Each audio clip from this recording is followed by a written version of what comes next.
ukwilizwe lokuthinjwa kuba kwelokuzalwa wadudulwa ngumona wasekhayeni.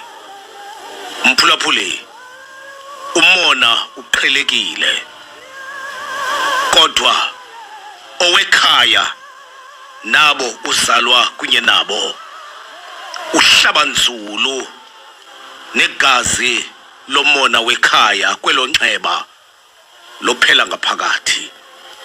Nangoku baninzi abamanxeba njalo omona wekhaya, usuka ulibale noba besilele sibelekweni sinye. Yaye imbokotho zomona wekhaya zinzulu kuba zisuka kufutshane. Ewe mphulaphuli, kunjalo. uThixo wandenza, ngokwakhe ndakulibala konke ukwaphuka kwam endophuka endlini kabawo.